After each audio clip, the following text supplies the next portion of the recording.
Can we talk about some of the famous names that people around the world would know who, in your experience, have taken part in these rituals that you've conducted? You say you've conducted them in Europe and the United States. Can we start with the United States? Yes, I have seen at rituals, I have seen George Bush, I have seen Madeleine Albright, I have seen Henry Kissinger, I have seen Ronald Reagan, and I have also, by the way, seen his wife, Nancy Reagan. I have seen Hillary Clinton before I knew she was Hillary Clinton. At the time, at these rituals, she is involved. The other people that I have named and are, as I have seen shapeshift into reptilians. I have not seen Hillary Clinton actually shapeshift, but she is involved. I have seen the two sons when they were young, the two sons of George Bush present at these rituals. Are these the sons that have become governors? Yes. One is in Florida and one is in Texas. I have seen, did I mention J. Rockefeller? And he shapeshifts. I've seen George Deukmejian and Ronald Reagan again, having been governor in California. There have been people such as Newt Gingrich. I saw, and I didn't know at the time that he was Newt Gingrich. I recognized that he was Newt Gingrich when Clinton came into power, and after he was, Newt Gingrich was then elected Speaker of the House. And I was horrified to realize that this man was also there. All of this has affected me to the point I don't vote. All of these people seem to all be connected to the Illuminati, and I don't feel like being part of having anything to do with them. Presidents like Carter and Ford and Clinton. I've seen Ford there. Gerald Ford. Gerald Ford, yes. Are they all reptilian bloodlines? I haven't seen Carter shapeshift. You've seen him at rituals, have you? Yes. Gerald Ford, I have seen shapeshift. And Johnson, also. Lyndon Johnson. Lyndon Johnson. Also, Dr. Joseph Mengele, who took me around to these rituals a lot of the time, was also a shapeshifter. And there were also people that there are people in the European countries that I've seen shapeshift and be involved. And this it doesn't surprise me any more than it does the people in this country doing it. Is just for some reason more shocking, and it cuts even deeper, because I've seen the Queen Mother there, and I have seen the Queen there. I've seen Princess Margaret there. I've seen Charles there, and they shapeshift. And I have seen I'm not coming up with his name right now, but he was president in France after de Gaulle.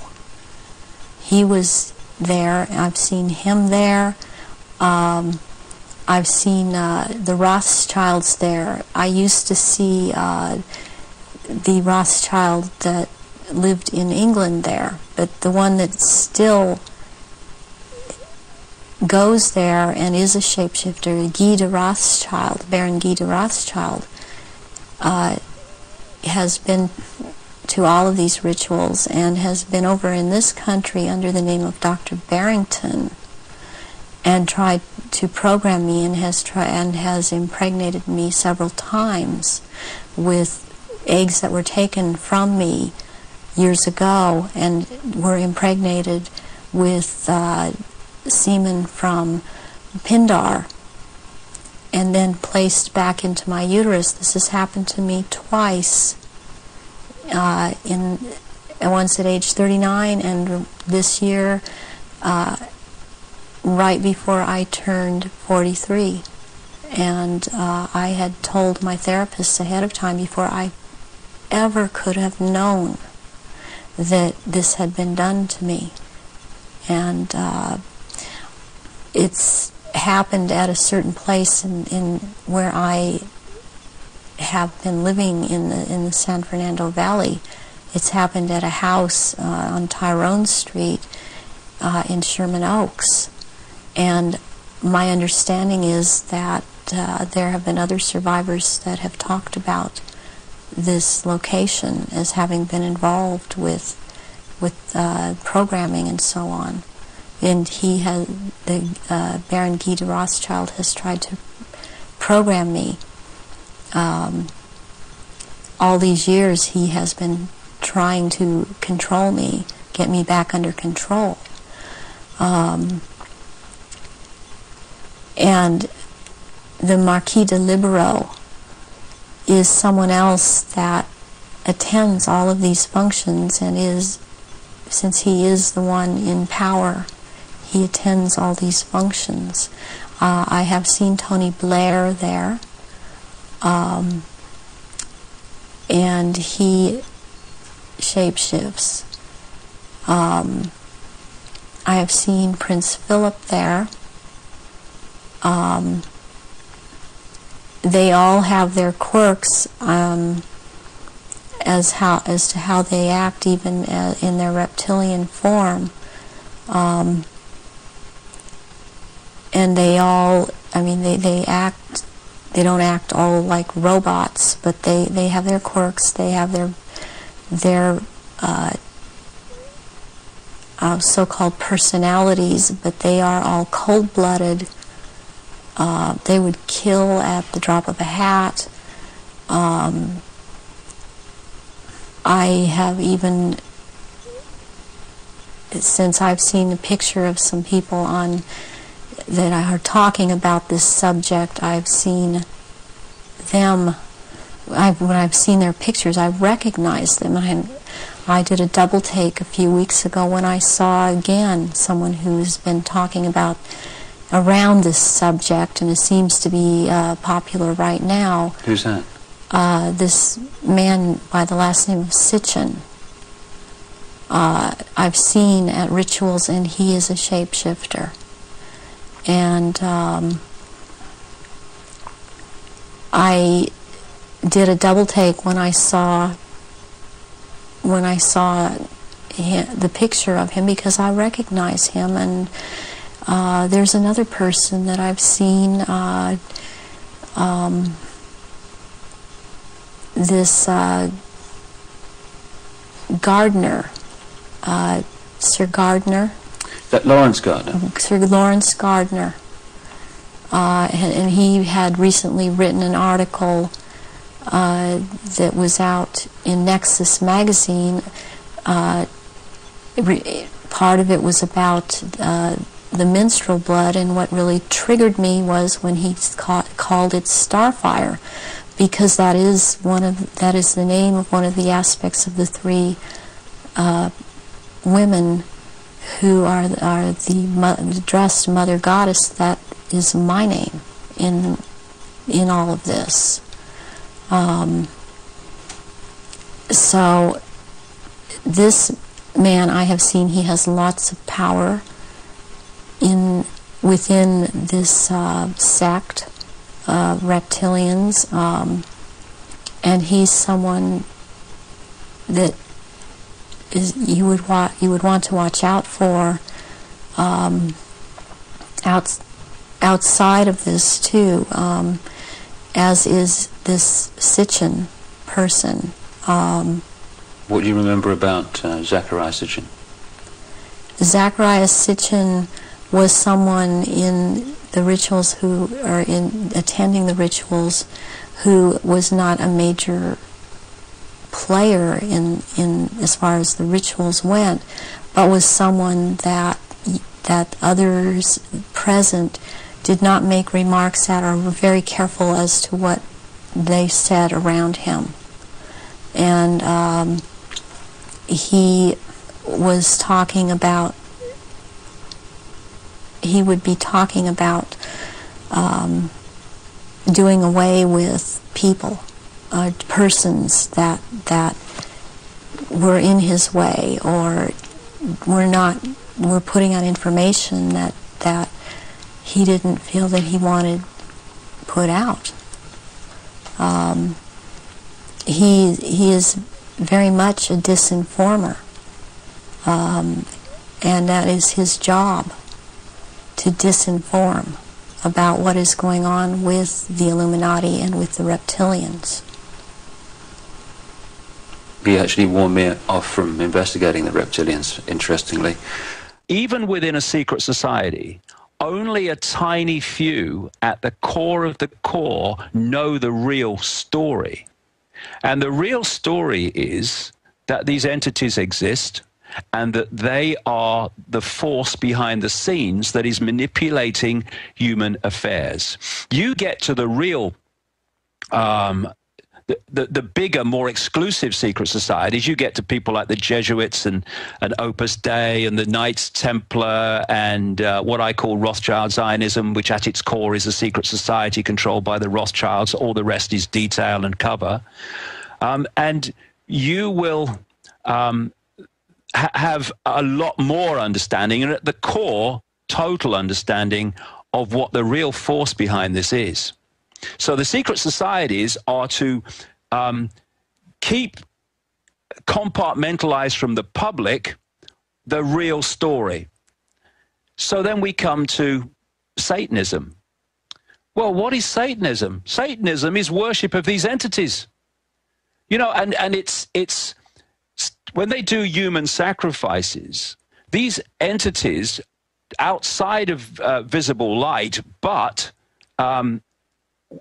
connecting into on the electromagnetic field level, they are stealing and feeding off the energy of terror that that is released in these rituals. They are systematically done and built up and built up and built up. This is why today these people are doing the same rituals they did in Babylon and the ancient world, because there's a certain sequence that creates a certain outcome. And what they want in the victim is absolute terror.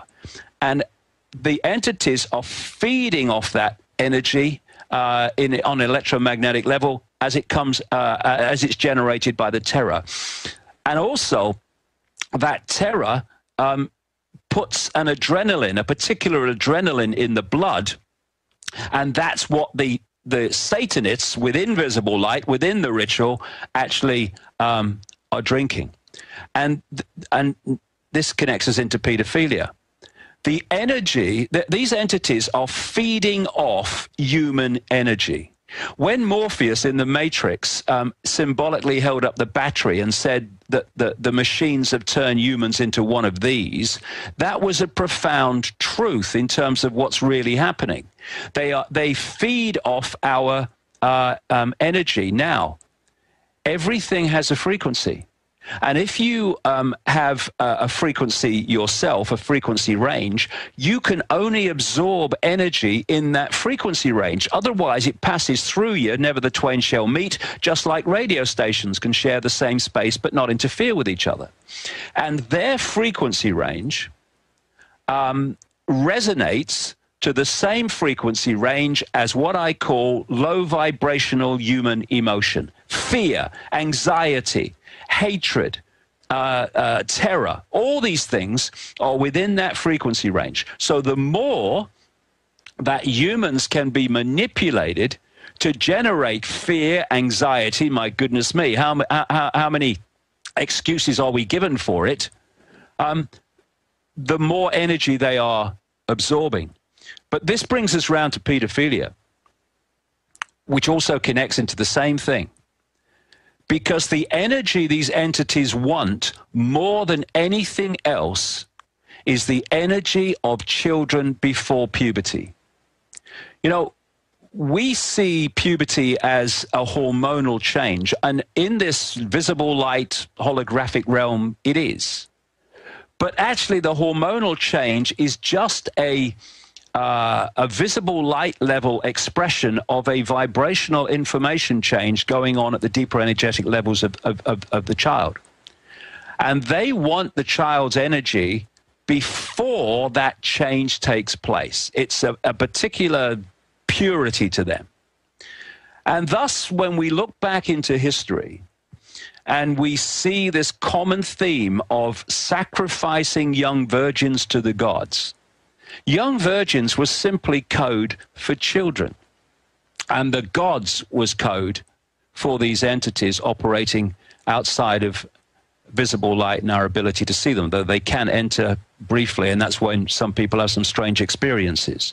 And so what's happening is that the pedophiles are possessed people. They're possessed at the electromagnetic level, and what is stimulated within them, and in some of these bloodlines is absolutely genetic as well, is an obsession and an addiction to sex with children. Why? Because when the person is having sex with the child, the entity, the possessing entity, is using the pedophile as merely a conduit to draw off that child's energy, to draw off that child's life force. And therefore, wherever you find the possessed bloodlines of these hybrid bloodline networks that are representatives of these entities with invisible light, you will find pedophiles galore, you will find Satanists galore, and you will find initiates of secret societies galore, normally all three, certainly with the top ones. And this is where it comes from. This is why it is, why the ratio of Satanists to the so-called upper levels of society and power is vastly greater than it is in the general population. And therefore, wherever I have researched, anywhere in the world, people in real positions of power, I have found them almost always, without almost exception, to be members of very significant secret societies, to be great numbers of them pedophiles, and great numbers of them to be Satanists. And, you know, these people that run Satanism, they're not guys from the street. There was a guy called David Berkowitz, the son of Sam Killer in New York, who, when he went to jail for it, started a series of correspondence with a Christian minister, in which he held his hand up and said, yes, I did it, but I was a front for a satanic coven cult. And he said in one of his letters, Satanists are peculiar people.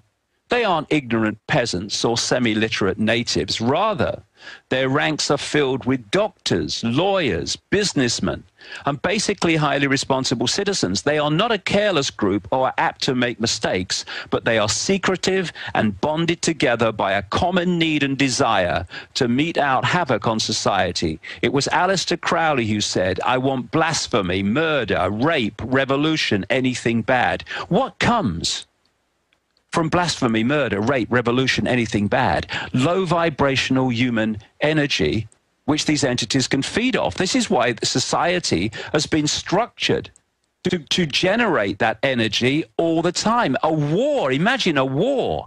And the energy, the low vibrational energy that is generated from pepper bombing a city of civilians or a world war.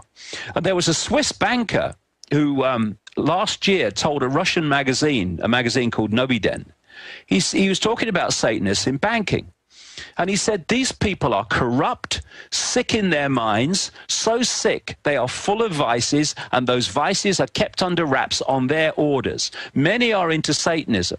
When you go to some banks, you see these satanistic symbols, like in the Rothschild Bank in Zurich. These people are controlled by blackmail because of the weaknesses they have. They have to follow orders, or they will be exposed, they will be destroyed, even killed. So if we take... and so much more comes from this, which I'll go into in Wembley to explain the world that we're living in and why they do what they do. But if we take this situation that Alex mentioned earlier about this story in Britain relating to a man called Jimmy Savile. For people around the world who will not have come across him, Jimmy Savile was said to be a national treasure in Britain.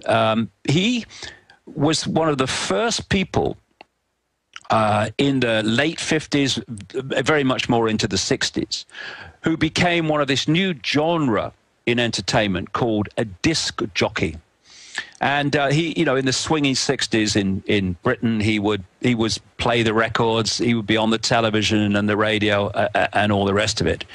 And then he became well known for working for charities and running marathons for charity and working as a porter voluntarily in hospitals and raising money for other hospitals. And then he died in 2011, given a hero's kind of funeral and all the rest of it.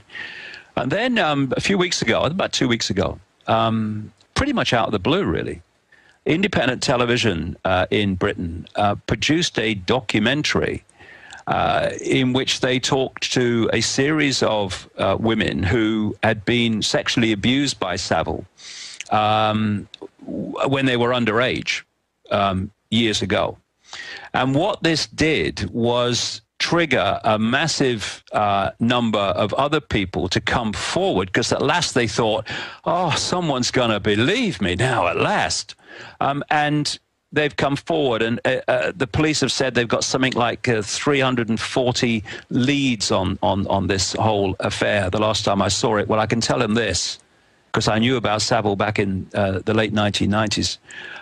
They can double a number, triple it, multiply it, or whatever they like, before they've got anywhere near the number of victims of this guy. How I came across it was in the late 1990s, I went to a meeting of a few people at the House of Lords in London, the Houses of Parliament. A bit strange to be invited there. Anyway, we were in this little room, and there was 2 or 3 members of the House of Lords there and 1 or 2 other people. And I thought, what am I doing here? Anyway, people started discussing things. And there was a lady there that kept saying some very interesting things about Princess Diana. This is not long after she was killed in Paris. We're talking probably late 1997, maybe into 98. And at the end of this little meeting, I said to this lady, that's very interesting what you're saying about Diana. How do you know that? And she told me that she had a friend who had been a close friend, and he acknowledged as such, I found out later in the media, as a close friend for 9 years before they fell out. And this lady at the House of Lords, who was not connected to the House of Lords, she was just a person that was there for that meeting. She said, I think she'll talk to you. So a few weeks later, she arrives, both of them arrive on this island where I live, and I talked to this lady that she brought to see me at length, got it all down on tape, and talked to her again at another point. And what she was telling me was the horrors that Diana went through when she was pulled into the royal family for no other reason than genetics, to produce the heir in because the reason that these royal and aristocratic and major dark suit bloodlines are obsessed with genetics is because they're trying to hold, by interbreeding with each other, this hybrid genetic structure of these hybrids that are representing these entities with invisible light. If they start breeding outside of this hybrid network, then that hybrid nature is diluted very quickly. This is where interbreeding between royal families and interbreeding between banking families and all that stuff actually comes from, the blue bloods. And anyway, they wanted the Spencer genes from Diana and the Windsor genes to come together for various reasons, which they've got with this guy, Prince William. Anyway, she told me about all this, and then she started telling me about the paedophilia that went on, and Lord Mountbatten's connection to many things. This guy that was killed apparently by the IRA in his boat. I would fundamentally dispute that for my own information. But anyway, this whole cesspit that we call the British royal family was revealed before me in detail. And then, out of nowhere, this is about 98, she mentions this guy, Jimmy Savile, who was just a kind of disc jockey, and how close he was to the royal family, how Diana couldn't stand it, and how he was so close to them. And, you know, the obvious question was, why are the royal family close to this bloke?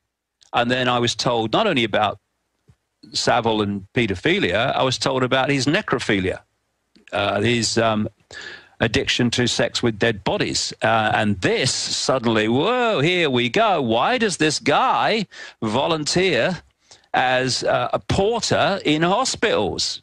Well, they have mortuaries, that's why. And it's now, as a result of this television program, it's coming out that Savile actually was into his charities to get access to children. Well, it's something else. He was in the hospitals to get access to dead people. And these people, these bloodlines are beyond anyone's normal imagination of sick, I can't tell you. Think of sick and treble it, and you might just have started on the road, but you're nowhere near yet. Absolutely. David Icke is with us for another 30 minutes, maybe longer. He's getting ready for his historical event there in England coming up the 27th, a huge event that's also going to be streamed worldwide. We're going to talk more about that before he goes. But while you've been sitting here, folks, watching, you know, David Icke sit here and speak from England. We have been putting up articles backing up what he's been saying, showing the Rothschilds with giant devil necklaces, showing Jimmy Savile, who is the archetypal pedophile, crazy pervert look. And then he looks just like Jerry Sandusky, this same twisted, goblin-like, but also a feat. It's not really feminine, that insults women. And then when I've been at CPS hearings battling for families, I've seen the judges when the mother cries and they've done nothing and they're handing the children over to, you know, perverts. I've seen them feed demonically. That's how I described it 15 years ago, back when I didn't even understand a lot of the stuff David Icke talks about and thought he was out in left field. I would describe it as vampiric feeding, the pain, the tasering, the death, telling us torture's good, on the news, telling us secret arrest. The Army's own report admitting the Army was ordered to hire jail guards who'd been fired and that they would then rape the children in front of their parents. I mean, this is what came out. This is what went on in Abu Ghraib with battery acid. I can't even say it on air. They would take large objects, put acid on it, and then torture 3 and 4 and 5-year-old children. And then, of course, the videos were swapped around Congress. They called it an investigation, and Bush reportedly would spend quite a bit of time. It came out the White House had files of the torture. And so they're just mainlining this. And it's true. I mean, whether it is entities or not, they might as well be demons. The 3- and 4-dimensional electrochemical map the brain is creating, well, I mean, you know, that is a demonic entity one way or another. These are demons. And then I remember you talking about this. You've gone and had rallies in London. You've gone to Scotland. You've gone to other areas where they're arresting people that are exposing this. And, I mean, it's come out in every city, in every major town, because they're not all powerful, that, you know, little kids dead in dungeons, you know, all over Europe, prostitutes being found dead in dungeons. It comes out and nobody gets in trouble. The Texas Youth Commission was caught literally, quote, with police and judges and bankers pulling up to the CPS facilities. The Texas Rangers tried to stop them.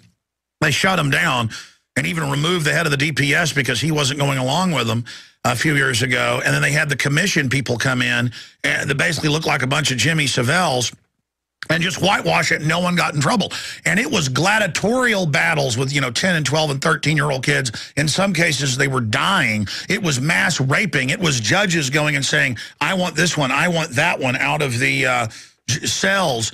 And I've literally sat there and walked into a hospital room where a mother has just had a child, and the cop was choking the woman, making her sign papers, and it totally blew me away. Mike Hansen saw this as well. I mean, and the average person doesn't know, or when they come and get you, I'm now ranting here, when they come for you, your neighbor's not going to care and is just going to stand down, well, that's the authorities. And it's a worldwide network. Every culture gets taken over by them. I don't care if it was ancient Asian cultures, Mesoamerican, Babylonian, Roman. The Greeks had human sacrifice, you know, throwing babies into and virgins in, that means young women, into the volcano god on the Big Island in Hawaii. Every culture sacrifices children. And the Druids, all of them, and we have a child torturing, raping, murdering guild in control. And yes, demons are driving them. And people say, oh, David Icke, he's so kooky saying this. That's what every culture says. They're saying you're wrong, and they're so upset by you, David, because you are obviously onto something. But I mean, I know off record you talked about this, and you talked about People Entertainment and people at BBC are pedophiles. You know, and you've had rallies exposing it, and now it's all coming out, and it's in the news that this guy hung out with the royals. And let's put his image up. I mean, talk about a demon. And then I'll put back up Jerry Sandusky with his little fangs. David, just amazing. I mean, I've had my little rant there after 40 minutes sitting back and listening to you. Please comment on what I'm saying and where they're going. I mean, as you said, the whole world is designed, and it looks like it's upside down from those of us that have love and compassion and honor and duty and, you know, love good things. That's ugly to them. That's why the most popular art is dead babies. I see beautiful women all over Austin now with zombie dead baby tattoos as the coolest thing. And the New York Times admits that the most popular art for 2 decades running with the rich stockbrokers and bankers is, you know, $35 million for a crystal skull with semen all over it. I hate to say things like this. Or Schwarzenegger goes to Germany and buys photos of dead babies and little girls dressed up in Nazi outfits. We've actually shown these photos on air. And they were describing in one article how the rich buy this, and they say, well, it's an offering to something so beautiful. They're saying, we're putting a premium on a crucifix and a bucket of urine. We're putting a premium on cans of elephant dung. I mean, it's about worshiping the ugliness, David Icke. Yes, it is. And when you look at what is said about these entities, they have no creative imagination. They do not have creativity. They're like robotic. And this stuff with transhumanism and putting technology into bodies to upgrade them, humans, is all about making us more like them. It's about control. Yeah, and also making us more like them by taking away what we have that they don't have, which is this creativity. I mean, all this stuff that is fed to children and adults in the food and the water is all suppressing creativity. Therefore, anything that is an expression of them, an expression of those that are possessed by them, will be, by definition, ugly. It's interesting too, Alex, you know, that I've been saying for years and years and years, way back into the 1990s, that these bloodlines drink the blood of children and vampire the energy of children because it rejuvenates them. And this is why so many of them live so long. It's also they get treatment we don't get the general population. But this is a big part of why some of these people, a lot of these people, live so long. I mean, look, Queen Mother, 102, Queen, currently 86, Prince Philip, currently 91, David Rockefeller, 97, Father George Bush, 88, Henry Kissinger, 89. And there's a story that I saw this very day where researchers are saying that in experiments on mice, they found that older mice are rejuvenated by being infused with blood from young mice. Vampires, vampire mice. Yeah, so that what they're doing, and now so many things have happened actually in the last 10 days. By the way, I put a photo of Jimmy Savile on. He literally looks like Emperor Palpatine. He is the textbook demon Nosferatu goblin creature. Yeah. So what they're saying here is absolutely right. They don't realize the significance of it. But if you do, these people do drink the blood of children, and it reinvigorates them. It gives them the life force of youth, which gives them longer lives. But you mentioned Savile there, and there's a big important point here, Alex. What is happening at the moment in Britain, and it's all in the media. I mean, it's everywhere here, Jimmy Savile, and all the stuff coming out. But it's basically being held at the level that here was a stunningly widespread paedophile over decades and all over the country. And it's being kept to overwhelmingly to the fact he's a famous paedophile that's been exposed. The bigger story behind that is not being focused on, although I'm doing my best to get it out there. And that is that he was a procurer of children for rich and famous people. So was Sandusky. That's now being confirmed. I mean, and again, he ran a giant program helping at-risk kids. That's kids they'd already drugged up and stuff. Now they're saying in our news they want to drug all children with Ritalin and Prozac. They're going to improve us. And it shows kids with huge zombie eyes, you know, and huge black circles saying, this is wonderful. And let's institutionalize everyone. Let's just, I mean, it's just, oh, and let's have weirdos like Sandusky ruling over us. I mean, you can look at Sandusky. You can look at Savile. These are... their bodies are manifesting the demonic entity, the parasite entity that's literally attached to their cerebellum. Yeah, the thing is, anyone that's kind of new to this, or has been, even those been following the whole conspiracy thing for a long time, when we appreciate this situation that we've been talking about, then we can appreciate the two things. One, that these are the mentalities that are put in positions of power in the agencies, be it the EPA, the Agriculture Department, Food and Drug Administration, in the TSA, and all these agencies of government and government itself, and in the military, and in all these institutions of control. These are the mentalities that are put there. And now when you see what they actually get up to outside of the public eye, this is why they have no compassion for the consequences for children and innocent people of the drone bombing in Pakistan and elsewhere, of pepper bombing Baghdad and Tripoli, of putting stuff in the food and drink that they know is gonna give people massive health problems, of putting people away for the rest of their lives for crimes they didn't commit just to cover up the people that did commit them. They have no compassion. They have no empathy. This is what we're dealing with, ladies and gentlemen, and we need to grow up fast and realize that, because we're not dealing with even greedy humans. We're not even dealing with unpleasant humans. We are dealing with pure, undiluted evil that has no compassion, has no empathy. By the way, look at the royal family.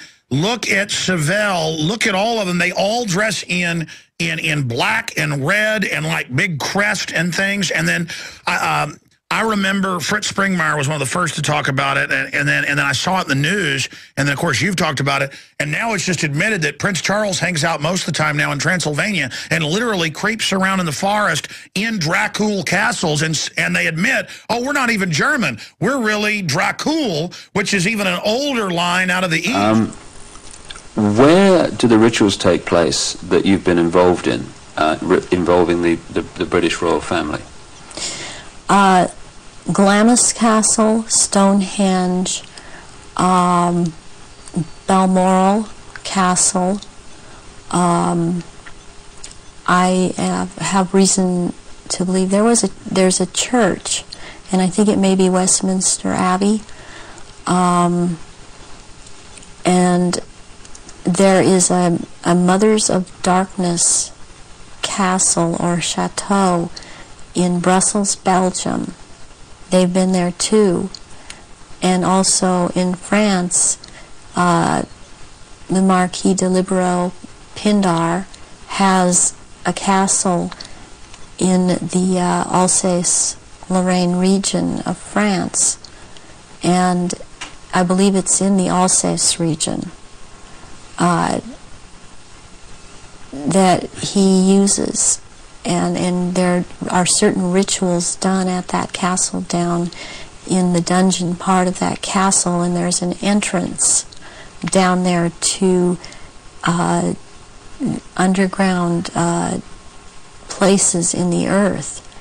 And there is a natural formation of rocks that kind of glow green, and they keep menstrual blood in that formation, and this green glowing from these rocks actually turns the blood a darker color, and it's called black blood, and it's used in certain rituals. But there are also, they keep small, there are smaller, less developed little reptilians that are kept down there. They're kind of pets. But one other thing that's also down there, there are eggs. It's like a nest of eggs kept down in that part where it's warm. It's very warm down there into this entrance, and these eggs are kept down there incubating, and they are the reptiles' eggs, and that's where they keep them. What are your memories of conducting the rituals for the royal family? What happened? What were they doing? One thing that sticks out in my mind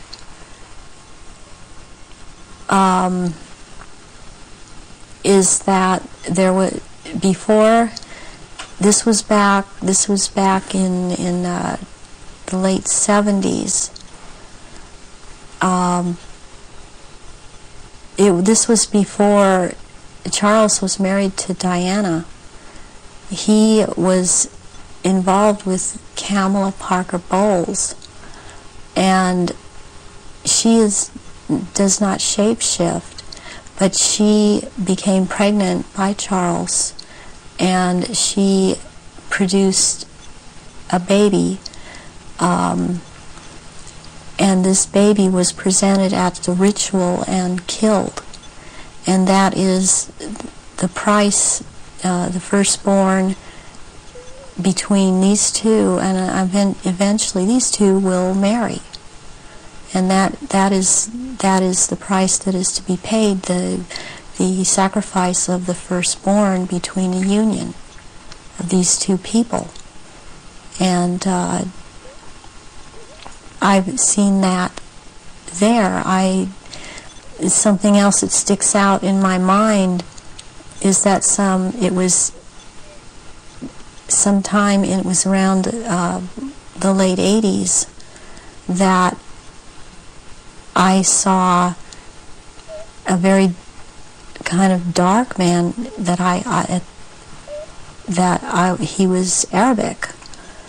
It seemed to be Arabic or Egyptian, and I heard the name Fayed being mentioned, and the Queen Mother was there, and I called her the Black Queen, and she and he were talking very seriously and at some length about a subject. They were mentioning Diana, and they were mentioning his son, Dodi. And at the time, I didn't know who Dodi was. I knew who Diana was.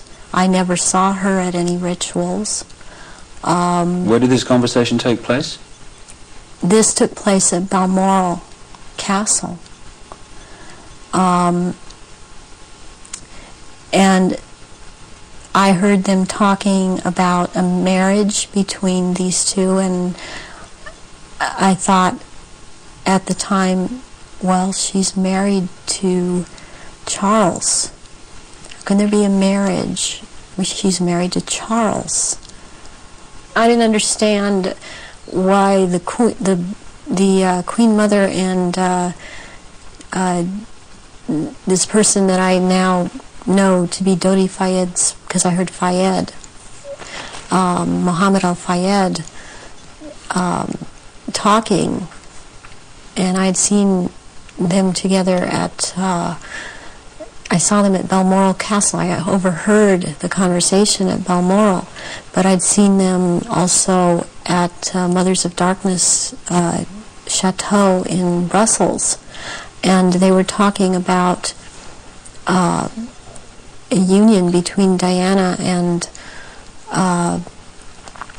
his son Dodi back in the late 80s, and I did not understand at that time, because I understood Diana to be married to Charles. I knew that she was married to Charles, and they had 2 children, and they were about to have another. And the Queen Mother, all I could pick up was that for some reason that there was a malevolence towards Diana, and Diana I had never seen at a ritual. I wondered what she knew about all of this. What have you seen the royal family do, the Queen Mother, and the other people you've seen in the rituals? What have you seen them do? I've seen all of them drink human blood and consume human flesh, and they have their own goblets in which they have blood, and these goblets are encrusted with jewels, and they also have their own daggers, and that the dagger goes into the goblet, and they stir the blood around with it, and it's also a what it is, it's a symbol of the phallus going into the vagina, and when they're doing this, and I've seen them do this, and some of them have even, like the Queen Mother I saw with, she had her own little, it would, like almost, it's between a very elaborate ornate chair or a throne kind of thing brought in for her to sit. And because before these rituals actually start, there is a kind of people move around the room and talk, or recognize one another. It's a formal kind of a ritualistic setup, the way they talk and the way they introduce each other. It's like a court. What are they wearing? They're wearing robes. They're not wearing anything underneath the robes, And the robes are very ornate. They all have, the one thing in common they have is they have a red color like blood, and some of them have purple, and they have gold kinds of lines running through them. They have the Merovingian symbol of France, the fleur-de-lis, and there are jewels that are sewn in at certain points on these robes, and they wear these robes, but they don't wear anything underneath the robes, because what is going to happen, what the rituals are all about, they're going to shape-shift, and they can't have anything on under the robes. And there are orgy kind of things that go on at the rituals also. And involving the royal family of Britain? Yes, involving the royal family of Britain, and the sacrifice and the eating of, consuming the sacrifice, and they are involved in that. And you've seen them do that? Yes, I have seen them do that. People in Britain, listening to what you're saying, would obviously be staggered, I guess anywhere in the world, but what would stagger them mostly is, in Britain, the Queen Mother has an image of being the nation's grandmother. The nice old lady, and good old Queen Mum, what a lovely lady. What's your experience of the Queen Mother? She is very cold in reality, and she is very cruel, and she is very different than she comes across to the public. She's cold-blooded.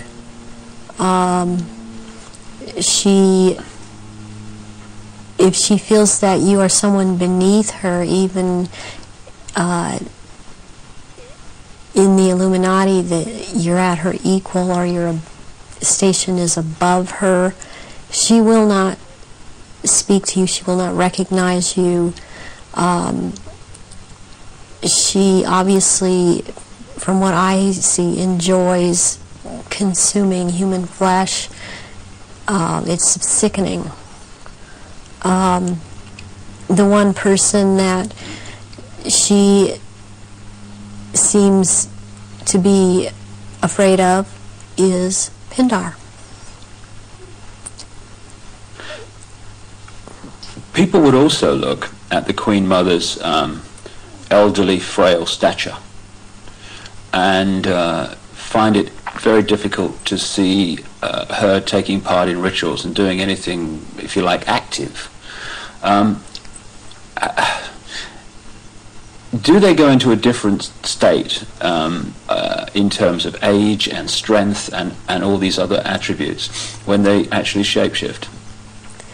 Yes, the human body that they choose to occupy or take when it was young, it ages, but when they take the reptilian form, these reptilians live hundreds of years, and so they have to have taken more than one human body to live in. A lot of them are much, much older, and I'm including the Queen Mother in this, older than people think that she is. She's been in more than one body, human form.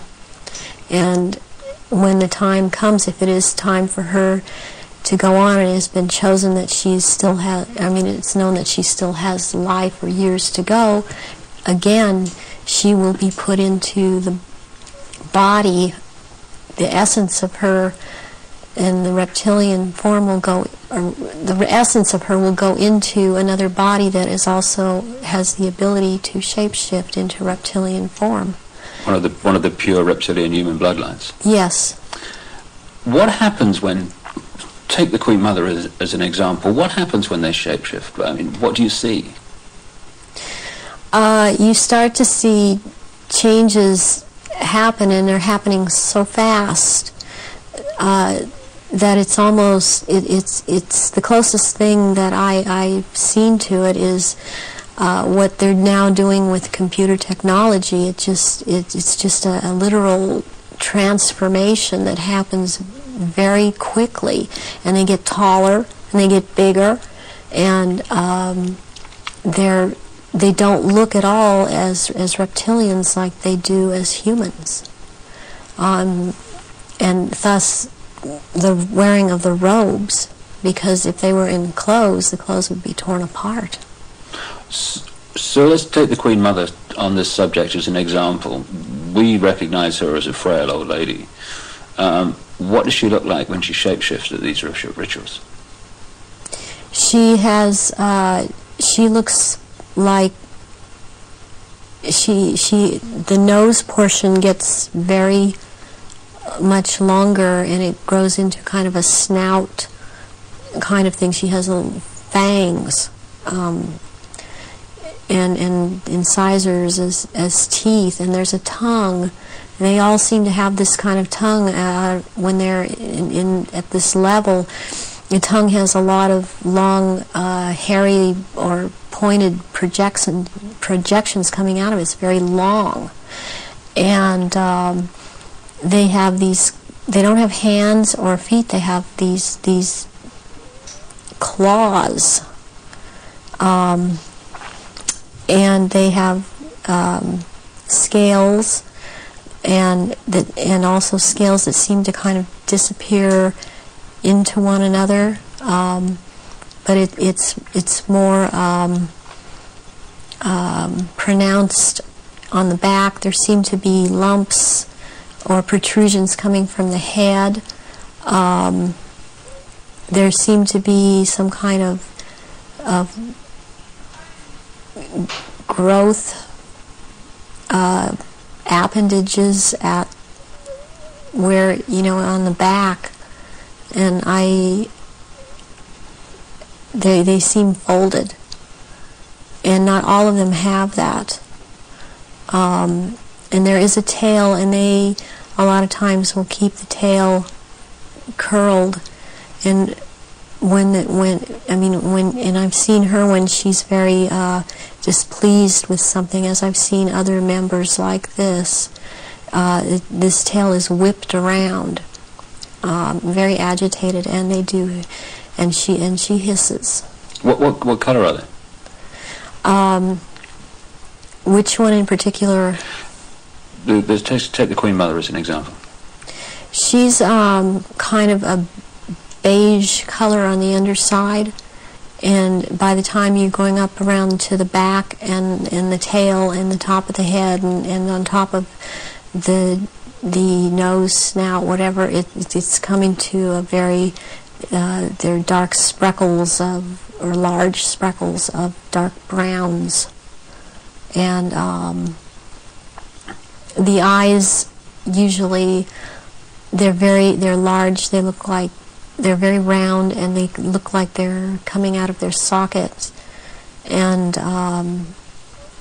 very protruding, and usually the color ranges from a beige to a gold to a dark greenish gold, and then there's this dark slit up and down, a vertical slit, and and the eyes will look hooded, and when they look hooded, it's a very frightening thing, because it seems that when the eyes are hooded, they're about to do something. What do you mean by hooded? The lids come down, and it's almost, I guess it would be the same thing in a human as an expression of someone's got an idea. And how tall are they when they shapeshift? They're just about 7 feet tall. Some are a little shorter, or to a foot shorter. Some are a little bit taller than 7 feet. So what would the Queen and Prince Charles look like in their reptilian form? As to height? As to general appearance? well, Charles resembles in both ways, in human form and in reptilian. He resembles Pindar. He's shorter, though, in reptilian form than Pindar, but the way that the reptilian, the nose shapes into the snout at that point, and the jaw becomes the underpart. It's very much like Pindar, and his mother doesn't look quite the same as he does.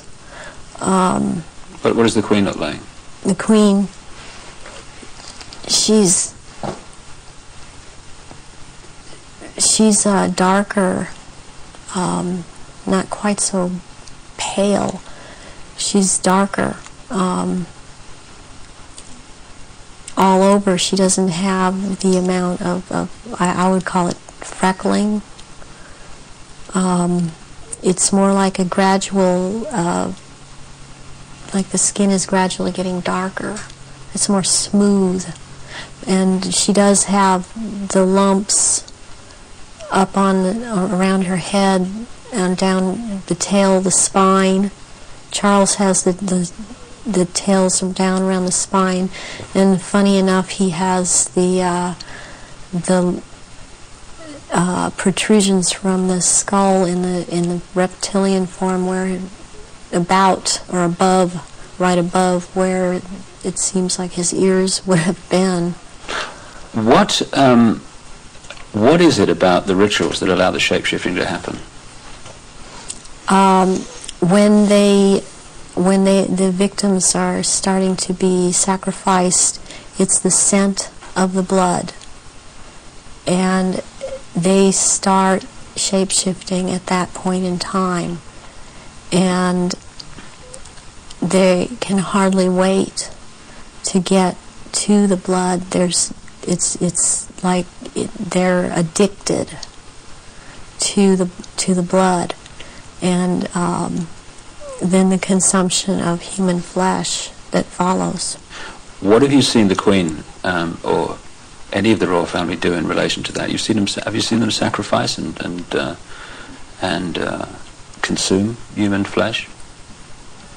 There are certain times when they will actually do a sacrifice, or there will have been someone doing a sacrifice, and it's not happening fast enough for them.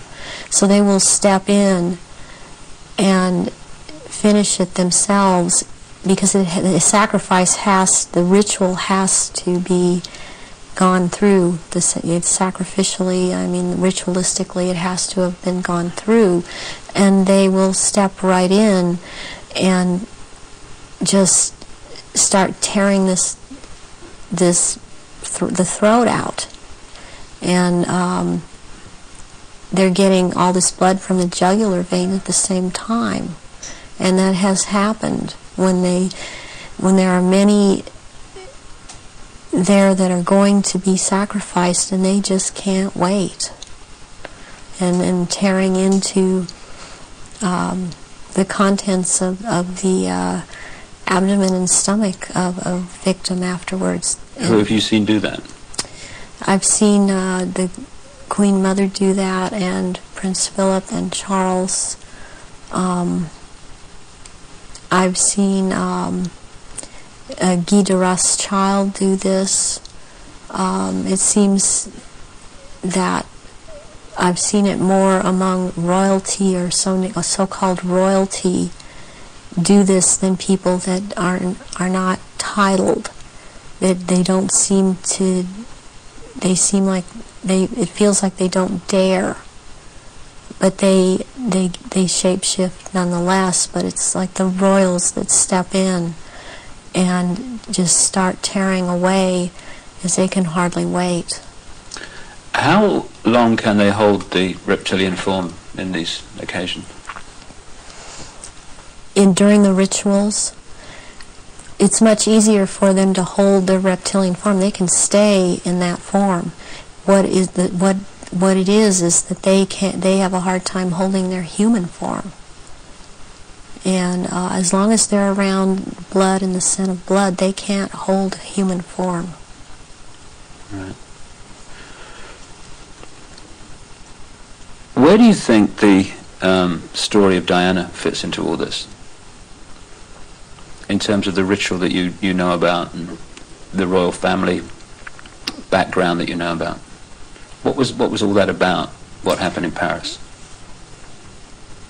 Diana was a ritual sacrifice because she's named after goddess Diana.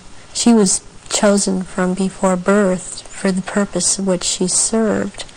I understand and very well and am very empathetic towards Diana, because in a way it parallels what happened to me, to have served your purpose, had 2 children, and then be tossed aside. And to her horror, though, she obviously never attending a ritual, she knew something was happening, and she knew what was going on and could not be trusted to be at a ritual anyways. I don't think that Diana would have attended a ritual. I don't think that they could get her to cooperate in this because she actually saw for herself that this was going on after she married Charles. Was there any way, when Diana was married to Charles, without attending a blood ritual, that she could have seen him or one of the others become a reptile? They have a tendency when they're asleep to shapeshift, and they have to consciously hold their form, and when they're asleep they have a tendency to not hold human form and to shapeshift into reptilians. And there could be other things that happen. You know, I'm thinking about the times that Diana would have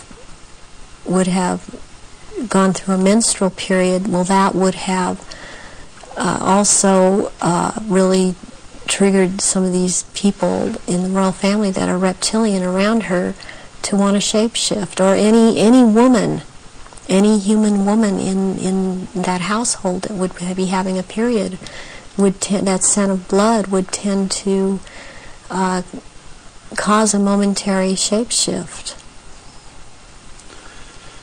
What was the whole, what appears to be a ceremony surrounding her assassination? What was that about? The rumours that she was pregnant, the Egyptian Dodi-Fayed, and the place where it all happened, which is an ancient sacrificial site to the goddess Diana. How does all that fit together in the rituals that you know about? Okay, the crown aspect of the goddess is Hecate, and the day of Hecate is on August 13th. And what is very prevalent in this with the Illuminati and what they've done with the Druidism and other and Egypt, the Egyptian religions, is they like to mirror the numbers. And so as like, for example, with the goddess Isis, her number is 18. When you mirror it, it's 81, and that is the number of the sister of Isis, Nephthys. And Nephthys was considered the evil sister to Isis. With Hecate, what I think happened here is that she was sacrificed, and it was a very important sacrifice because 3 people died, and it was a picture of the triad of Isis, Osiris, and Horus to them. Horus being the unborn child of Dodi Fayed that Diana carried and was 3 months old, which is another very important fact, a number that's important to them, to be 3 months old. Sacrificial babies are taken in utero at 3, 5, and 7 months. And when I heard about this was a deal that I understood now had gone down. And she had to die in that tunnel because that tunnel's the passageway for Diana, the goddess. And she died at the 13th pillar again because of Hecate. And she died on the 31st because it's the mirror image of 13. And my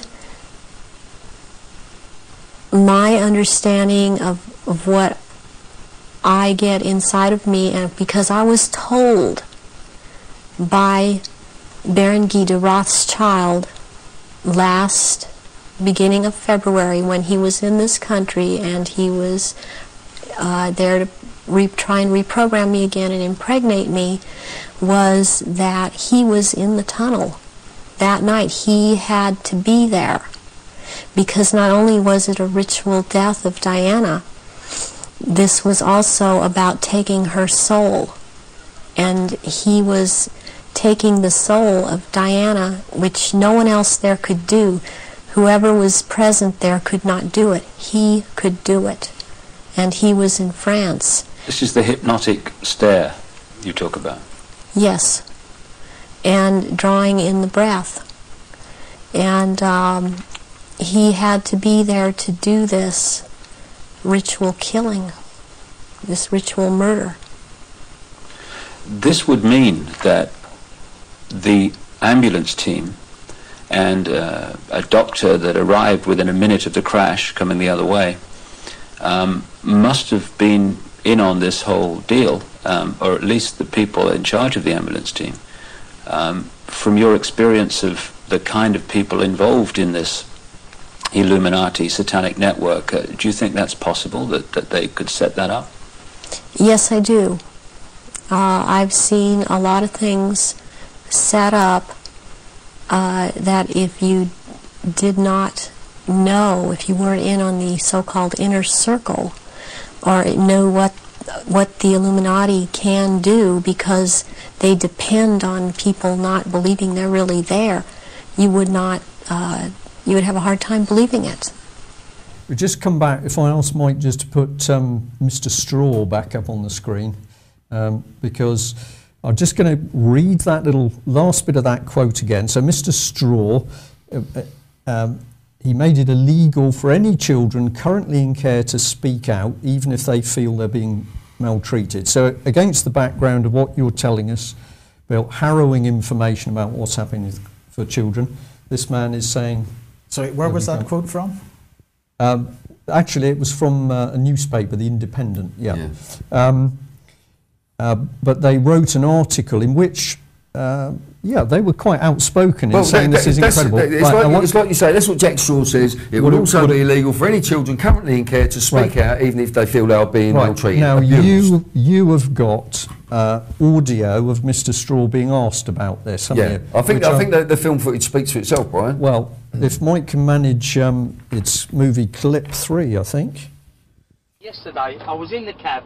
I picked up a film. Was this a proper one? A proper cab, yeah. I was in my cab working, and I had a guy in the cab, and he's a very independent. Bill Maloney's name. He makes little independent films and stuff. And I didn't realise he's working on one now about child abuse, and I didn't realise, he said to me to say to you, why in 2009 you made it illegal or for any children in care to speak out about being ill-treated. Did you do that, Jack? No. He said that was something to do with you, and I said, I've got you He said, oh, Jack Straw, he made it illegal. I grant this. Children in care to speak out. I said, well, I'll ask him that tomorrow. One gets involved in so much that occasionally you have memory lapse, but I think I remember that. I don't remember. I mean, it's not. I mean, amongst other things, it's not my area of responsibility. I mean, actually, I don't know where it's coming from, because one of the things I've been doing is to try and open up the family courts where a lot of these issues get argued about, and so that people, the press would not be able to report the names of the kids or therefore their parents, but they would be able to say, well, this is a really odd decision. And I've had, frankly, a very big fight with some of the people in the family courts and the children's organisations who want family justice, so-called, to remain a secret garden. So I can say to him that I don't know what he's talking about, but Well, I think what we missed at the beginning of the clip was the explanation. What the audience don't realise is that guy, the black cab driver who Jack Straw blatantly lied to, was a friend of mine, and he was given the job because he does acting as well, and I trained him as an actor, the cab driver. And one day the Sun went to him because they was looking for someone who could pick up, I think it was the last election, they could pick up politicians and they'd talk on the cab, and then the Sun would put it up on their site, you know what I mean, and people could see it. So Jack Straw blatantly lied there. So that is what happened, and he didn't expect that, but you can see how easily the man lies. He is an outrageous liar, and I think that Jack Straw should be behind bars. Well, okay, so we're saying to the audience today, just think about, we're not providing the absolute answer to this thing, but we're asking the question. Well, we haven't got time. Well, we can have another go, I hope. Yeah. We're going to say, what is this man trying to achieve by stopping children speaking out? Is the agenda from running secret family courts, and they are secret, there's no jury, there's no press, we've even got a mother who's had her 2 boys taken away from her, who is now not allowed to even mention the names of her 2 boys. She can only show them by holding up her wrists, because she's got the names of the 2 children on her wrists. So it seems if you apply common sense, which is a pretty reasonable thing to do, if you apply common sense, surely we must be saying that the only reason you would want to stop children speaking out if they claim or allege they're being abused is to cover up what's going on. Is to cover up the evidence, and not to put the perpetrators, the institutional perpetrators, into the dock where they should be. And these sentences, the tariff has got to go up. But of course we haven't got clean courts at the moment, because we also know... I don't believe we've ever had a clean court. Absolutely.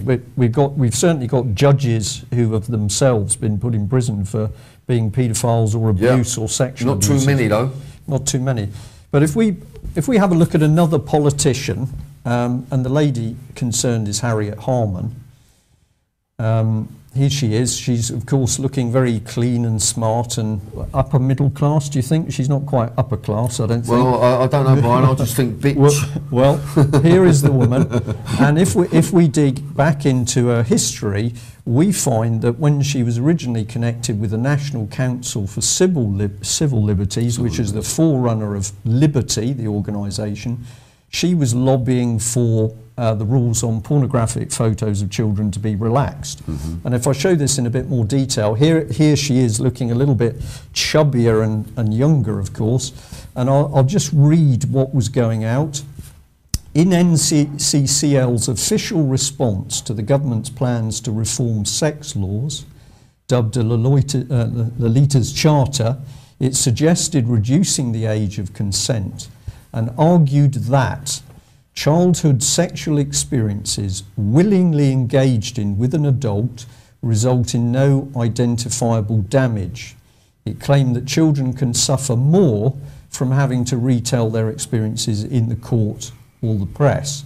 And then in an official NCCL response, which was signed by the then Miss Harman, that was a response to the Protection of Children Bill, it was claimed that the new law could lead to damaging and absurd prosecutions and increase censorship. She suggested that a pornographic photo or film of a child should not be considered indecent unless it could be shown that the subject had suffered, and that prosecutors would have to prove harm rather than defendants having to justify themselves. And at the time that this lady made this remarkable statement... Evil statement, Brian, I think. I totally agree with you. That is evil. Absolutely. And we've got, well, okay, the images come off there, but at that time, the National Council for Civil Liberties was directly linked into an organisation called PI, the Paedophile Information Exchange, and it was also linked into PAL, Paedophile Action for Liberty.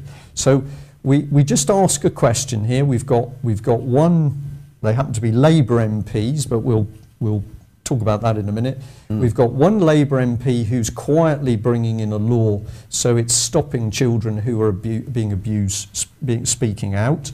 A classic example with that going on at the moment is Oxford and Cherwell Valley College, where none of the Oxfordshire Safeguarding Board have actually dealt with evidence of abuse within the college. So one man is denying children the opportunity of speaking out, and then here we've got a lady who is actually pushing to make it easier to take pornographic pictures of children. Well, there you go. I mean, you know... do they not think like ordinary people? What do you think is going on? Well, what we have to do is, first of all, when you look at young offenders institutions, it is Her Majesty's Young Offenders Institution. Right. Prisons, Her Majesty's Prison, HMP. Now, Lancaster Prison, for example, was built purely to give money to the Crown. We've got Prince Andrew messing about with one of the most prolific child traffickers, richest anyway, i.e. Jeffrey Epstein. We have to start looking at these people. And asking the questions. And asking the questions. Why is Prince William being groomed to be king? I mean, Prince William, I'll tell you what he has had, the Order of the Garter. And his job, he went straight into the city and he was interested in money. Yeah. That's what he was doing. We have Charles, we have serious allegations against. I don't like calling them princes. I don't like princes. Well, we're just going to play the game in this. Yeah, program. well, we're playing the game in this one. You know, the knighting of someone, Sir Jimmy Savile. I mean, why? Yeah. Why? Kneel. I mean, this is a Christian society. Well, now, the Bible tells us you do not kneel or bow to anyone. Or take an oath. Or take an oath. Yeah. And then when we get this knighthood, you know, the Queen owns the island of Jersey. Right, so we don't own it, Brian. The UK doesn't own the island of Jersey. Okay. The Queen, the Crown, owns the island of Jersey. Let's get that straight. Right. And she has taken no responsibility. All she's got to say, this is outrageous. She said something about Hamza, the guy, is it Hamza? Hamza, who was just sent to America. She said, why is this evil man still here? Yeah? Why doesn't she say, why has all this evil stuff been going on the island that I own? She should be saying this to Phil. It's a very good question. What happened on our island, Phil? Don't you think we should speak up and say we don't know nothing about it, or we're going to get it sorted out? Okay. Nothing. Absolutely, Bill. We've got 9 minutes, and there's a few things I think we ought to ram into the programme. Yeah. Just sticking on politicians and what it's about. Money you've mentioned. Now, a figure which I think you said to me last night was that to keep a child in one of these young offenders institutions, so it's being run by Serco, the biggest company you've never heard of, and I think you said £175,000 a year. Right, well, that's Serco. But then you've got councils that have secure children's homes, £250,000. Per child per £250,000 per child per year. You can go and foster a child, Brian, okay? On the backs of buses now. We were talking about it this morning. Got a spare bedroom? Are you over 25? Why not foster a child? Yeah, so children... Not, have you got children? Have you got a family? Could you accept a child into your family? Have you got a spare bedroom? Are you over 25, want to foster a child? Yeah. So they will get up to 500, it starts at about 400 and something pound a week per child, nearly £500 per week. A lot more if the kid's got learning disabilities or any kind of incapacities about it, a lot more. Yeah. So this is big profit. And that is why the kids have not been put out for adoption, because the money is in the fostering. Yeah.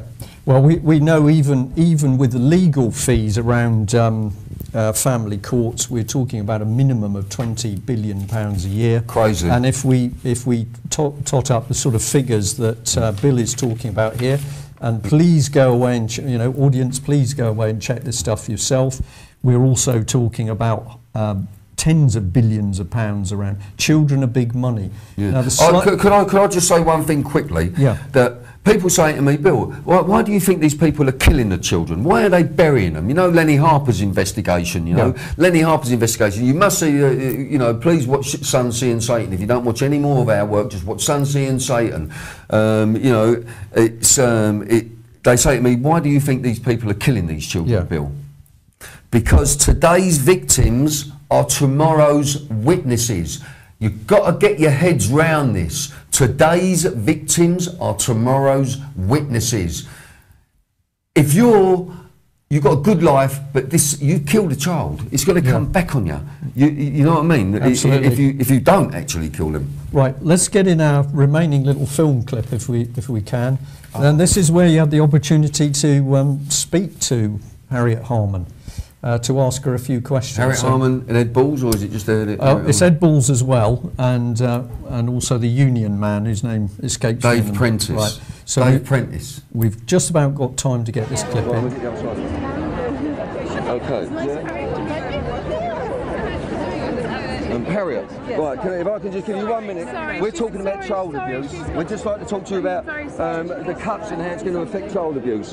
Harriet, you don't want to talk about child abuse. I understand that, Harriet, but you're here to talk to people on the street, and we represent... So Harriet Harman doesn't want to talk to us about child abuse today. She didn't say that. Okay, at the moment she doesn't. Well, that's what he said to me. I gave her a chance. Mind your own business. Let's go again. Let's go again. Let's go again. Chop, chop. This way. You've got to get the face. Get the face.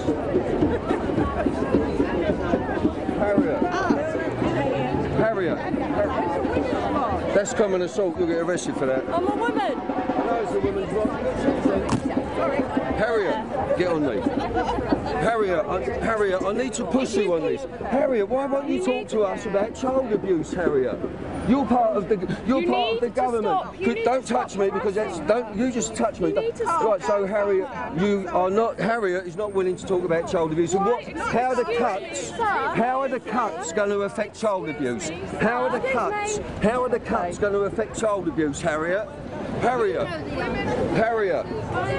how are the cuts going to affect child abuse, Harriet? I'm very sorry, she's talking to people who've come here for so Harriet's gone to the police officer here, and we do carry a press pass, and Harriet Harman does not today wish to talk to us about child abuse. Okay? Thank you very much. Thank you, officer. Right. That was Harriet Harman. She didn't want to talk to us about child abuse, and I think I know why. In 1978, when she became a solicitor, she urged the ministers to make it legal for people to be allowed to take sexually explicit images of children, and she wanted that to be made legal as long as the children in the images hadn't been harmed or abused. So that's Harriet Harman. Harriet Harman was in favour of making sexually explicit images of children, and she urged ministers to do that. So maybe that's why Harriet Harman didn't want to talk to us about child abuse. Thank you very much.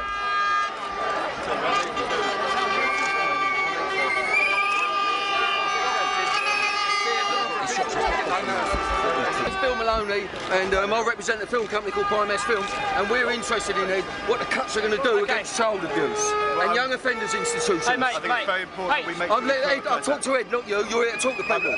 I'm just going to BBC. Ed, I represent the lower working classes, and I'd like to know what you're going to do, and what your government... Let that girl alone. I want to know what you're going to do to help child abuse. And you've been talking about this before. What are you going to do about child abuse in our young offenders institutes? Bill, yeah, so you don't want to talk about it. Well, talk to me about it. Let go. What are you going to do about institutional child abuse operating in this?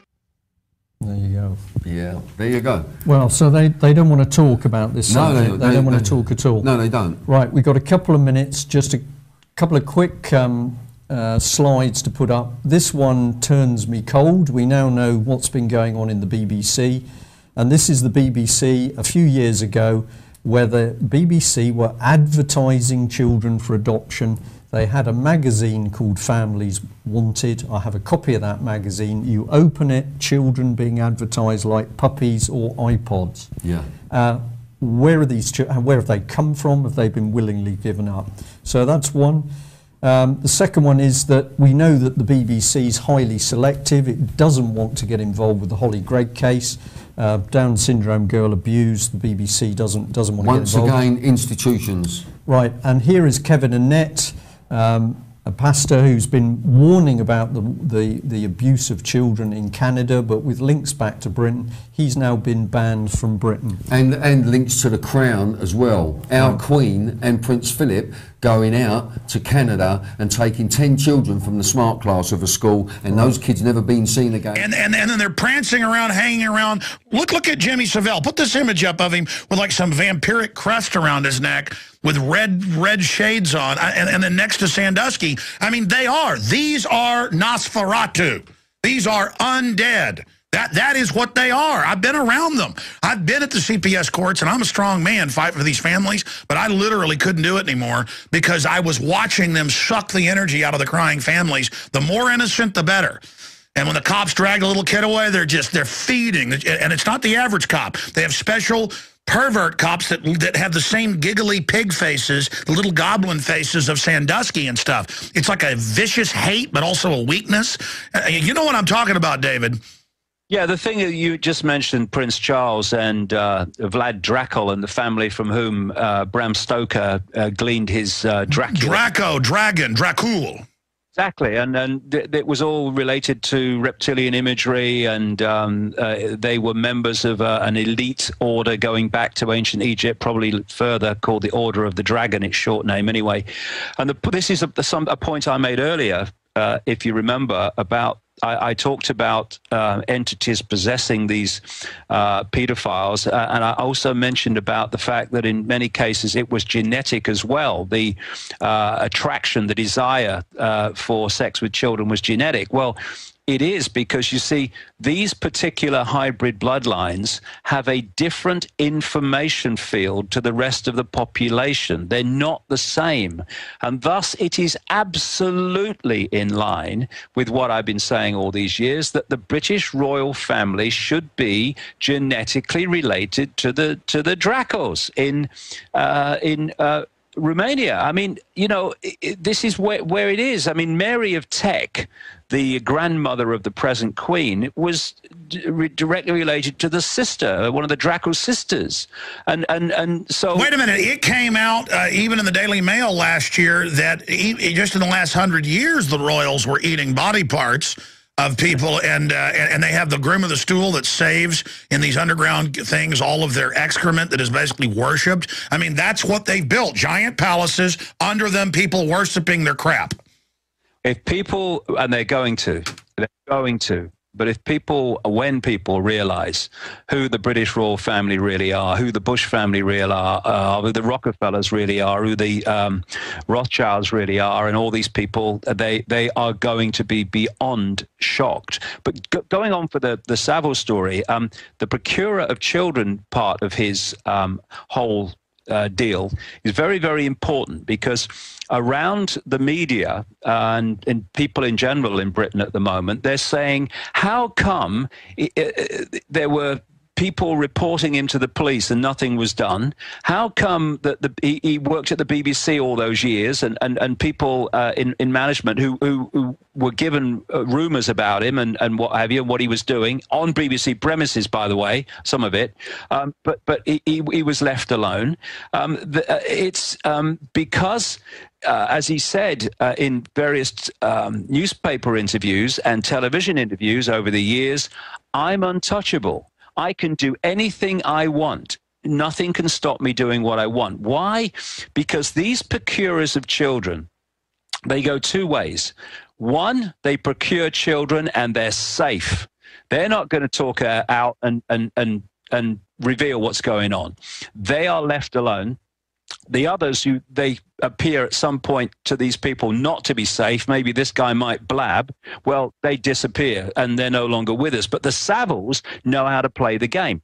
And he said in an interview with Esquire magazine, he was talking about the royal family and why he was so close to the royal family. And he said, the thing is, I get things done and I work deep cover. I've known the royal family for 1,000,000 years, he said. So once you've got these rings and you've got the procurer, then his back is the back of the rich and famous. So they put these people into the judiciary, into law enforcement, into media ownership, into banking, into government, and therefore everyone watches everyone's backs. And that's why Savile got away with it so long, not because he was just a paedophile, but because he was procuring people for children for these rich and famous people who were watching his back for him. And I mentioned another guy, Alex, in a book called The Biggest Secret. The first edition came out in 1998. And his name was Edward Heath. He was Prime Minister of Britain from 1970 to 74. And I named him in that book as a Satanist, a child killer, and a pedophile. This man was beyond... And let me just stop you. I know we'd privately, talked about some of this, and I've read a lot of your books, but had you already named Savile before this came out? I've named him to people I spoke to, yeah, absolutely. I've named him to a lot of people. Because I remember once during a break we were talking, and you're like, Alex, this is real. I'm going to be protesting. I'm going from memory of like 3 or 4 years ago when you were protesting around the country. And he's like, the children's show people and this guy and that. And I remember you saying it, and I'm like, okay, well, don't say any names that aren't out yet because, they could sue us. But wow, I mean, I distinctly remember you talking about him. That blows me away. I've been talking about him since I was told about it in 1998 to anyone that would listen. But of course it was like, Jimmy Savile, he would never do that. Please, here we go. But the point about Edward Heath, don't worry about him. He died in 2005. But I named him 7 years before he died. No, you named it in the book, and he didn't even come after you. He didn't. But what's interesting is the connections are now starting to be made between Jimmy Savile and Edward Heath because of Savile providing children for Edward Heath. And there's another connection, which is this children's home in the Channel Islands on Jersey, which is only 9 miles by 5, which came out a few years ago, and some genuine policemen were on the case, and they got kicked off because they were getting too close to the big names involved. Same with the genuine policeman that started off investigating the Mark Dutroux child murder and paedophile case in Belgium that was getting too close. They got rid of him as well. And this is the way it goes. You see, first of all, you've got these bloodlines that are addicted to sex with children for the reasons I've talked about. They then need procurers of children to provide an endless line of children for them, and the procurers need children. And this is why these networks invariably are always seeking and often succeed in hijacking and taking over children's homes all over the country and all over the world. Of course, the Boys Town in Nebraska is a classic example of a place where so much of this stuff has been reported to go on. Well, people like John W. DeCamp. But the situation in Jersey at the children's home, we had Heath and people like Louis Lord Mountbatten connected by some researchers to a scandal at a boys' home called Kincora in Belfast. We had the same in a series of North Wales children's homes. But what happens is when it comes out, they put the safe people in to, quote, investigate it. And, of course, they might get a few of the small fry, but never the big people. And where this, Alex, then comes in to the bigger picture nature of the political direction of the world is this, and he's a wonderful example. Here you have a Satanist, a pedophile, and a serial, and I mean serial child killer, and he was the man, more than anyone else, through his political career, which goes way back into the 50s, 60s, who orchestrated Britain's entry into what is now the European Union. It was him as Prime Minister in 1972-73 that signed Britain into this now fascist organization, the European Union. Because, you see, he may have well done it because he was one of them and agreed with it. That may well have been the case with Heath. But once you've got these people, these pedophiles, in positions of power, and you in the shadows know that because you're involved with it, well, Mr. Heath or Mr. whoever, this is going to be your policy on foreign affairs. This is going to be your policy on finance, etc., etc. Oh, you don't fancy that? Oh, well, I've got a list of those children. This is how it works. Blackmail as a result of all this, which brings about this new world order by people pushing it on through political legislation because of the consequences of not pushing it on for them, is massively important in the way that this whole thing is orchestrated globally. But as of April 2009, because of a change in legislation being introduced by Jack Straw, the Justice Secretary, the media will no longer be able to identify those involved in cases such as the Websters. Now, the Webster case is a child court case, family court case. And then this absolutely blatant statement, so it continues, it will also be illegal for any children currently in care to speak out even if they feel they're being mistreated. I know, it sends a shiver up your spine. Well, that's Jack Straw, people. What human being would want Tony to Blair's make it... friend. What human being would want to make it more difficult for young people to speak out if they're being... Surely the legislation should be to make it easier for them to speak out, isn't it? What this man done is abnormal to decent human beings. Yeah. He should never have been allowed. Also, I think his son was caught dealing drugs as well. And his brother William was on the sex offenders register for, you know, assaulting. One was a violent attack on 2 girls, his brother William. Right. Now, this man should never have been given a job because he had a vested interest. Or was he given the job because of the man he is? And you know, what I'm seeing, I mean, personally, all this Harry Potter stuff, remember one of the Harry Potter movies, books was called The Half-Blood Prince? I mean, it's all in there, you know, Slithering House and all this business. And kids have been being massively prepared. There's, you have it in America, there's something called Twilight, which has been very big in Britain. That's about a sexy vampire, you know, well, vampires are okay and all the rest of it. Because the whole vampire story is based on reality. You know, you look at Dracula. He's Count Dracula. He's an aristocratic bloodline. He drinks blood. He only goes out at night, and some of these entities have a real problem with the Earth atmosphere, particularly sunlight. So all these things that are apparent stories and made-up stories, they're based on fact. So much of it is. Earlier, I was showing mainstream news with Prince Charles at the original Dracula castle that he's trying to, quote, save and rebuild properly, and how he just sneaks around the area now, and how much he loves it, and how he's proud to be related to Dracula. And makes little jokes about it. I mean, look at him. He's a big, disgusting goblin who, on record, used to, you know, hang out with Mr. Savile. I mean, it's just there's no end to these people. They were very good friends. Yes, absolutely. Oh, yes, him and Prince Charles.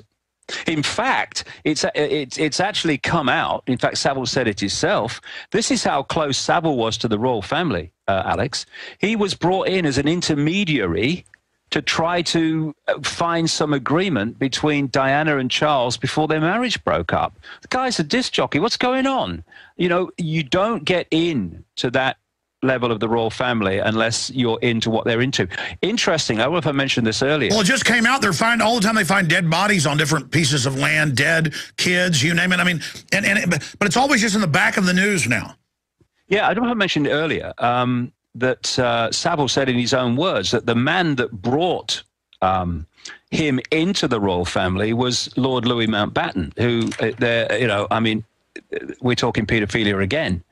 And so it all kind of fits. And, you know, that guy, Thomas Hamilton, who shot all the children at the Dunblane School in Scotland. Yeah, that was a big pedo scandal. He was a paedophile, and he was another procurer of children for the rich and famous. This is why when they had the government cover-up, widely called an inquiry into Dunblane, that the person running it insisted that certain documents relating to the case were put sealed away for 100 years. And he said, oh, it's to protect the children. No, it's not. It's to protect the establishment, mate. I cannot, after nearly 25 years of this, I cannot express to people and stress to people more powerfully that Satanism, pedophilia is absolutely two of the, they're interconnected anyway, different expressions of the same thing in so many ways. They are in so many ways the cement, along with some other things, that hold the whole deal together.